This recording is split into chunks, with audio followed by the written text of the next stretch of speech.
The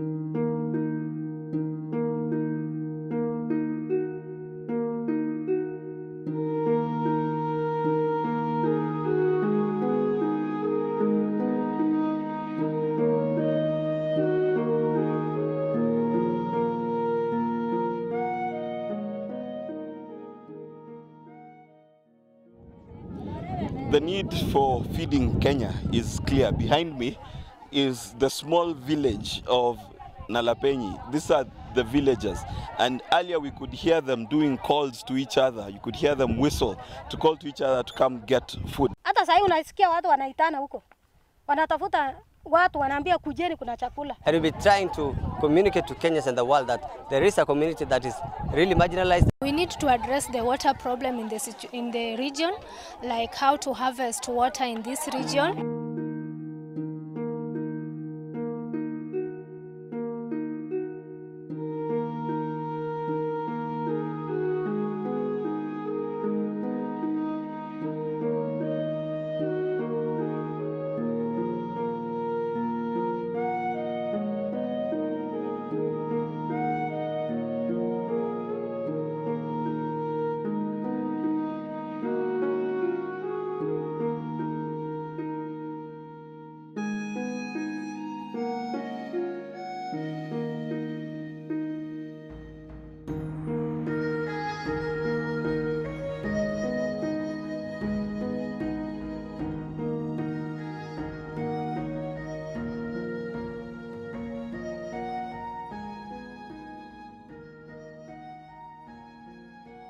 This is not a story about hunger. This is not a story about aid.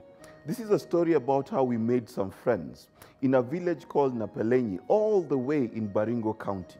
You see, what happened was that the news was awash with the fact that people in Baringo were dying of hunger. So me and a friends of mine decided to come together and do something about it. We decided that the little we had could be put together and we could go there, not to help, because that's easy. It's easy to sit somewhere in Nairobi and say, you know what, I can send an M-Pesa message and it will be fine. But we decided to make friends. We decided to be good Samaritans. Good Samaritans in the sense that we decided that we will go there, not only give the first aid of giving them food and water for a day, but we decided to go and find out what are the problems they are facing and how can we help their problems. So our journey started early in the morning, one Thursday, when we decided we were going to drive down and meet our new friends.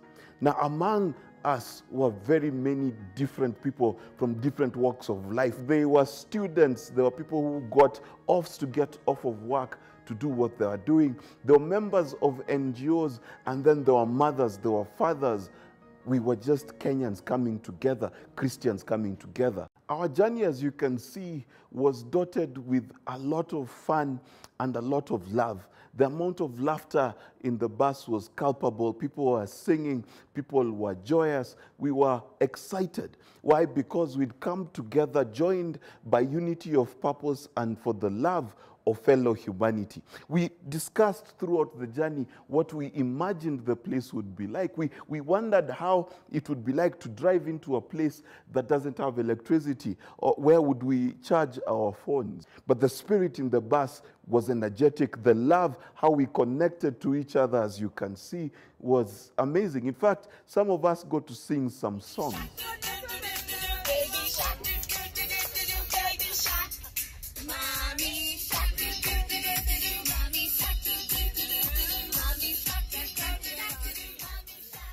We finally got to Nakuru town, where we got to buy some maize and other cereals and you know, energy biscuits and milk, so that we could supply these people in case we met people who were not hungry, too hungry. They had maize to boil, but we also had some milk and some glucose and some emergency rations to make sure that if there was anyone who was in dire need, we'd be able to meet them. And the journey proceeded all the way to Marigat. And in Marigat, we met very many interesting people. And that, my friends, was when we said goodbye to civilization as we know it. Because now we started riding towards Lake Baringo, and the scenes were beautiful. I'm telling you, it was eye-catching. The shrubbery, when you looked at both sides of the windows of the bus, and then, of course, the beauty of Lake Baringo as you passed it. But as we passed it, we realized two things. That number one, we couldn't see any houses on the side of the road.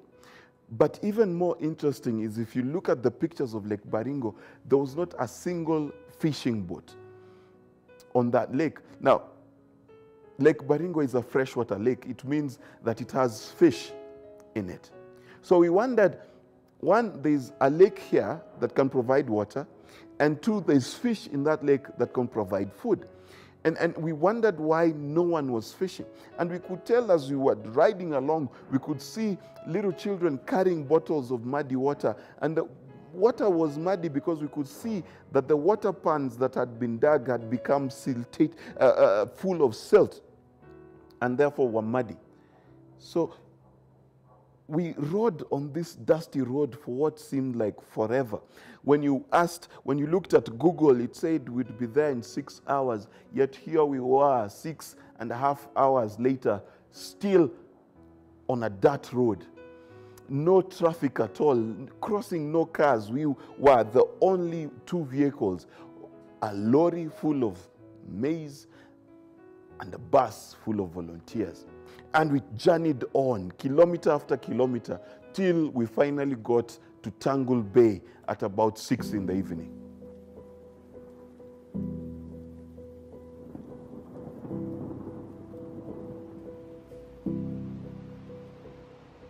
When we got to Tangle Bay about 6 in the evening, the main concern for a lot of people was, A, where are we going to sleep? And B, are there any wildlife? Now, to B, the answer was interesting. Nakedi, who was served as our translator and runs an excellent NGO, told us that before a human being dies of hunger, do you think there's any animal left? And true to his word, I think we saw a totality of 2 ostriches in the entire journey. So clearly the wildlife had been wiped out to keep humanity alive. Now, to the first question, that's interesting. My friend, there is no 5-star accommodation. In fact, there's 0-star accommodation. We had to find a way of getting accommodation, and the only way we had is, thank God, we had the foresight to carry some tents. So the local Catholic church was very nice to us, accommodated us. We slept in these little tents, and the comfort level cannot be measured because there was no comfort. But thankfully, we had a goat that was given to us by one of the villagers that we were able to eat, and we were nicely treated by the people. They were nice to us. They came in the morning and they offered us breakfast of chapati and mayai. Mayai is eggs, and it was an amazing breakfast. So in the morning, our hosts began to tell us how the place is like. So there was this young man who had brought us the chapati and eggs that I talked about before. And then there was the area chief, the area DCC and ACC, and they were telling us what are the challenges of that area. Apparently, many of the young men, because of the lack of employment and even worse, the lack of hope, had sunk into drinking copious amounts of changa. In fact, the previous night we could hear them sing at the top of their voices, beautiful, beautiful songs, by the way, traditional songs, but egged on by alcohol. So there was a serious changa problem. But what touched us most was this young man who came to serve us breakfast. And this young man, I looked at him and I asked him, why are you not in school?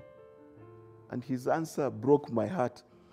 He said, I'm not in school because my parents cannot afford the uniform.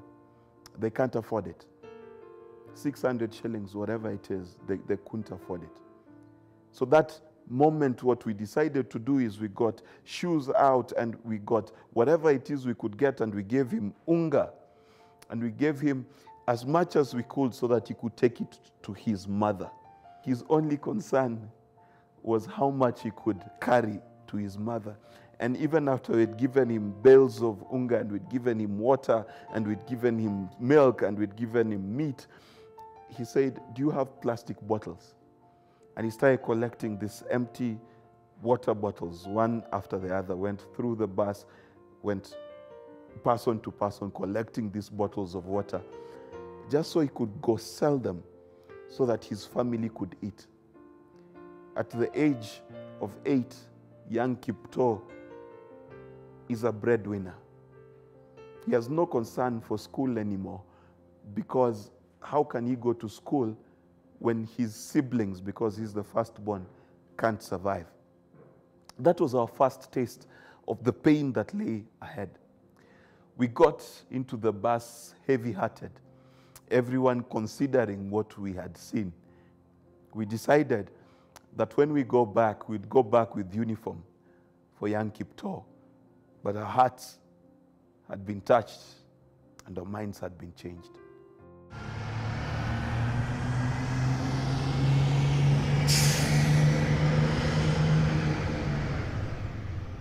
On our way, we had to stop at the town center, and as we stood by the town center, was seated this woman, and she was wiping tears from her eyes.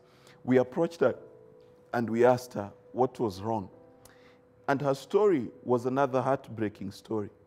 Her neighbors had burnt her house, accusing her of being a witch. The only evidence they had of this was the fact that her cat had bitten a neighbor, and incidentally later the neighbor happened to die. And there she was in the middle of the town, nowhere to sleep. She had spent days outside the chief's house waiting for the village elders to settle things in her village. She had no food. She had no place to go. So once again, the team sprang into action, and some of us counseled, and they sat with her for a few minutes to find out what was going on. We went and found a place where she could stay, and we paid the rent for that small house, and we gave her some food. And for the first time in days, she had food and shelter and clothing. First time. And what began ringing in our minds is, here we were in what was a town. Tangul Bay is a town to them. And there was no economic activity of substance to speak of. People still believed in witchcraft. They were mistreating each other based on outdated beliefs. Women, we learned, were not valued. And because she had no husband, she'd been kicked out. And we were told an even sadder story of a lady who had struggled to bring up her child all by herself, and he'd gotten all the way to Form 4, which is an amazing feat in this area. And now she was fighting for her son to get appointed at a job. And the only reason they had refused for him to get a job was simply because he was the son of a single mother. These were the tastes, before we even got to the village of where we were going. These were the tastes of the pain and anguish and daily trauma that these people go through. Again, when we got into the bus to finally make the trip down to the village, our hearts were heavy. Heavy indeed. A few kilometers past the town, network died. And on this road, the only thing you'd see once in a while is a motorbike. And as we drove to this village, we got to the small town of Kokwot, which is the only center they have. And it is a center because it has one posho mill and one shop. That's it. And a few huts here and there. That's the commerce there. And when we got there, word began to get round that we'd come with aid. And even in this town, people began to run out of their houses with sacks and bags, asking us to give them some of the produce we had. So we told them, no, please follow us to the village. As we left Kokwototo towards Napeleny, we thought that when we got to Napeleny Village, we would finally meet a collection of houses like many of us are used to.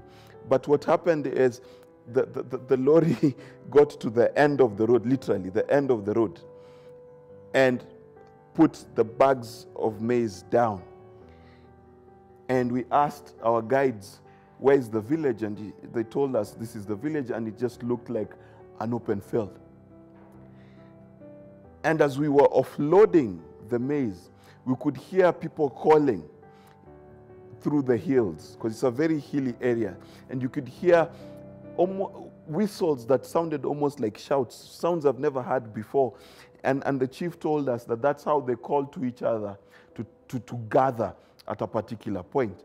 And it didn't take long. Suddenly we had 10, 20, 30, 40, 50, 100 people gathered there and growing.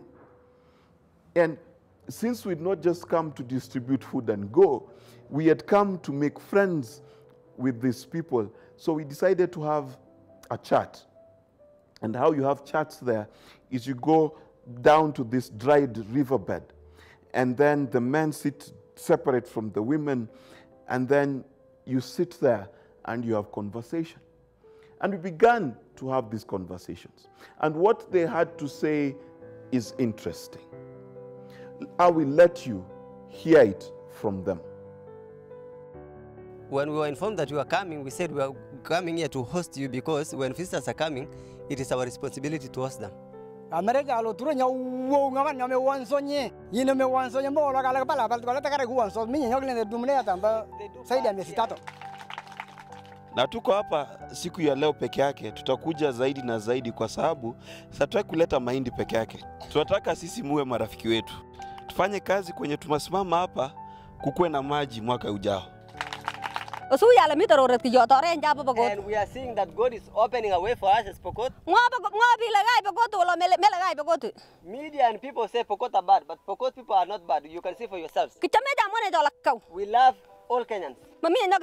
We are not against anybody. If a thief is a thief, it is a thief. The way they steal in Nairobi or the way they steal here, they are all thieves. Thank you. Thank you. We had been accepted, not as people coming to give aid, but as part of the family. But what I want to emphasize here is what that lady said in that clip. She said that they're not all thieves, they're not all cattle rustlers. Just like we in our cities have some people who are thieves, it does not make all of us thieves. And perhaps that's a sign that we need to change what we think of these people. Because true to the fact, to this point, we had not met once with hostility. We had not once met with people who were warrior-like. We met with loving people who had amazing jewelry and have amazing beadwork, and just nice people. At this point, we started distributing the food. And we were happy to do so. We had met our brothers and sisters, and we'd made a simple pledge that we want them to go to school the same way we got a chance to go to school. We want them to drink water the same way we can take a glass of water for granted. And we want them to be able to eat the same way that we eat. But just as we were distributing the food, word began to come to us, one person after the other. And it began to tell us how that their plan for the maize we were providing for them was for them to go make some ugali and eat it with salt, and that would have been the best sumptuous meal they've had in a while. As though that was not sad enough, they told us of nursing mothers who were unable to come. They told us of the elderly who were unable to come, people who were too sick in their hearts to come. So we asked, where are they? Where are they? And they said, your bus can't get there. The roads are too narrow. So we hopped onto motorbikes. And one team went to see these old men who'd not eaten for days. They were starving. They were so starving that when we arrived, one of them literally fell down and fainted from hunger. What was especially touching is how these old men would point to each other. There were about 10 of them, and they would point to the ones who are most hungry. And if you give one of them a chapati, they'll tell you, no, please feed my friend. because he's about to die. And as you can see from these pictures, they were really emaciated. They could not walk. They had sat under this tree waiting for fate. I myself took a journey into this lady's hut, and it was an interesting journey because the road kept getting narrower and narrower and narrower. And after a 20-minute bike ride, we finally got to this compound. We had been told she'd been sick and had not been seen or heard in a while. So when we got to her place, into her compound, our hearts were beating. We were worried. Was she alive? Would we find her alive? And we got into the village and we called out her name, and we kept calling and we kept calling.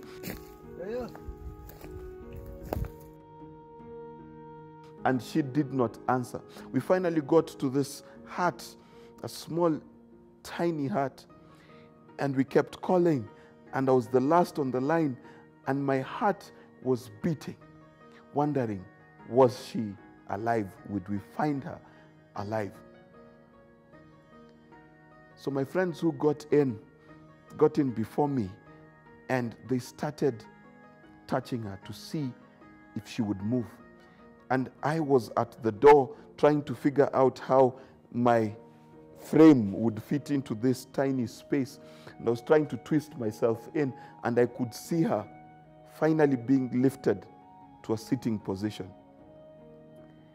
And she sat up, and we looked round her hut, and she had nothing. 2 sufurias, 3 stones, 1 mabati box. That's all she had. And I sat on a stone. And then her first question was, who are you people? We told her we'd come from Nairobi and we'd come to help. And what she said next, I will never forget, because she said, I lay here and I told God, I'm either going to die, you're going to send me help. And he said, do you mean to tell me that God can send an angel from Nairobi to me? Am I that important to God? And it broke my heart, because I don't have to be important to it. You don't have to be important to it. But for her, it was a miracle that she was eating. She told us that the last meal she'd had was porridge that a neighbor had happened to pass by. If you looked at her sufuria had been dry, not cooked in days. She spoke as if her lungs were congested. And I couldn't say a word because I was so heartbroken at her condition. I thought of my grandmother who had passed on, and she lived with my mother and she had food, and she smiled every time she saw me, and she was happy. I looked at this lady and you couldn't tell whether she was old or young because she was too emaciated. And she sat there and we gave her this packet of milk, and she drank it. Amadou.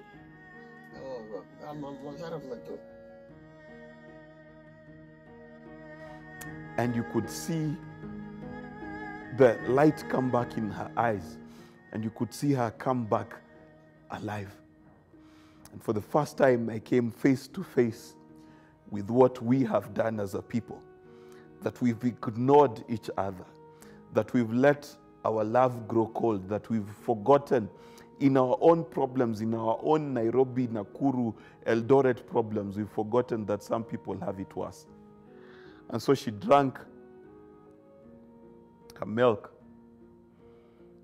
and she told us how she needs softer foods, and she needed our help to get her food from the shops.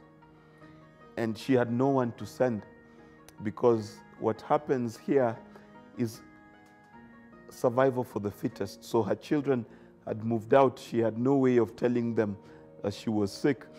And even if they were to know that she was sick and dying, they didn't have the resources to go see her, and if they could go see her, they didn't have the food to give her. So she had laid there to die. That's why she'd laid there. And so we asked her, can we give you money? And I gave her a note, and she didn't know what it is. She'd never seen it. And she said, even if you give me money, it will not help me. I cannot get the 15 kilometers to Kokwototo where there is a shop.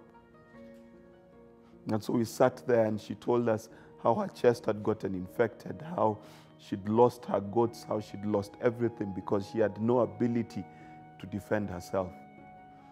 And finally came time when we had to leave. And as we left this woman's house, I reminded God that He'd given us a promise in His word that if they let us into their houses, then we can give them our peace. So I told God, please give her the peace I have. Give her health. Lord, keep her, because there's nothing we could do. We could not carry her on the motorcycles we came with, because if we did, she'd die. We could not move her. The only thing we could do was pray that the aid we'd given and the prayer we'd made would have been enough to save a life. So we rode back in silence, and we met up with the rest of the team, and they were distributing shoes. And these kids were elated. Their feet were hard. They put on these shoes, and you could see their eyes brighten up. These were just shoes, not expensive shoes, just shoes. And as we distributed these shoes, a silence fell upon us, a deep knowing that we had to go back, that we owed it to our friends to go back. These people who we had promised to love and journey with, we'd promised them to go back. And go back we will. Go back we must. Not once, not twice, but as many times as is needed for them to be better. So we want to go back, and we want to help them dig their shambas so the short rains can produce some kind of crop. We want to teach them how to dry meat again. We want to teach them how to dry their foods. We want to teach them how to dig small water ponds in their compounds so that they can keep some water. We want to take water tanks so that they can store some water. What we want to do is be like the Good Samaritan. To forget our religion, to forget our tribes, to forget our comfort, to forget that the government should have done something, and to remember that we are God's government. We are God's hand on this earth, and for as long as we have breath, we want to do something, however little. So to my friends in our village, our mothers and fathers and our brothers and sisters, we are coming again. And what we are asking you to do is to join us as we go back, whether you have expertise or you have money or you have just a heart to help, or you can help dig, you can donate a jembe or some unga. We are going back because this is not a hunger problem, it's a poverty problem. These people are desperately poor. And if we can help them out of the poverty, we will perhaps have changed just one more place for the benefit of our God. So our M-Pesa number is on the screen right now. We're asking you to donate so that this village can have some dignity, can be hunger-free, and can have water. So we're not doing this because of a drought. We're doing this because we love God's people, and we want to be the change we are always agitating to see. Thank you.